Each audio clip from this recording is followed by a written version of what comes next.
Hi everyone, and we're going to review the Alorair Extreme Dehumidifier, Storm Extreme Dehumidifier. So today, the reason I'm actually reviewing this is because this is my third dehumidifier that I've gotten for my basement, which is partly finished. You guys can see this side is finished, this side is not. And there's a crawl space over there. We are in the Northeast, so it's pretty humid in this basement. We've been here for about 6 years. I originally had that unit going, which was more of a residential unit. This is a commercial grade unit. So the main issue with this unit was this old unit worked great, had about a 50 pint capacity. The problem was it had no condensate pump, so I had to come and empty it out. On bad summer day, like high humidity levels, I would have to empty this thing out like twice a day. So got annoying at doing that. I originally went to Lowe's and got another residential unit that had an actual pump. Returned that in 3 days. That was a GE. Returned it, kept getting an error, would not pump the water out. So I did a lot of research and ended up on this company here, which is Alorair. You can see here. Storm LGR Extreme. Bought it right on Amazon. Directly, they have a store on Amazon directly from the manufacturer. That's what I would recommend. I'll put a link below. It is an affiliate link. If you do purchase it, I will get a small commission just for full disclosure.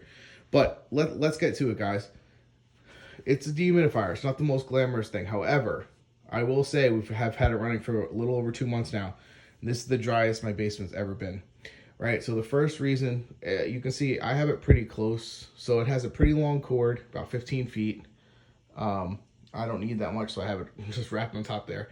But then there is this pump here, this hose that comes with it is also about 15 feet. So if you guys have kind of my setup here, I have no sump pump and I have no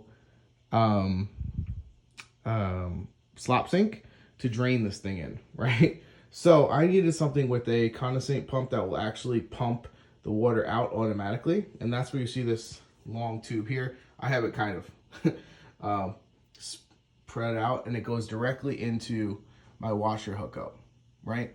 So I've had this thing running for, like I said, a little over 2 months. It will pump it up to, I believe it's 15 feet high into either a hookup, dryer hookup, a washer hookup like I have, or outside a basement window. It'll automatically do that for you. It continuously runs. It works from about 35 degrees to 102 degrees. This is actually made, this is a commercial unit. You can actually use this for floods. It is a little bit pricier than your residential units, but I gotta say, this has worked tremendously well. Oh good, it's kicking on here for you guys. You can hear it's not as loud at all as I would have thought. So that's another thing. I know a lot of questions about, like, oh, how loud this thing is. It's actually not bad at all. My other one was actually just as loud, if not a little bit louder. So the hard case that it has it in here actually keeps the sound pretty low. Now my furnace just kicked on behind me, so I don't know if you're gonna be able to hear any of this. But I will say it's pretty quiet considering how well the job it does. I've set it here. It's really easy to set up. You basically plug it in, put your hose where you want it to go. You can toggle through. It has a lot of different features here, right? The display will tell you the humidity, what's coming in, what's going out, right? It'll tell you job hours, life hours. You can see I have had it running 453 hours. It has Wi-Fi. You can set your humidity, Fahrenheit or Celsius, different languages, coil temp, compressor. So it's a really cool unit. Listen, it's a dehumidifier. All I really wanted was something that was going to dry out my basement, and I didn't have to empty out with a bucket because that was just not feasible. And The pump works. Okay, like I said, I bought that other unit that I had to return after 3 days. All I kept getting was an error. This thing is really good. I really recommend it. I'm not gonna go crazy, crazy in detail. Maybe I'll put up a screenshot here of the specifications. But yeah, if you have any questions, check out the link below. And thanks for watching.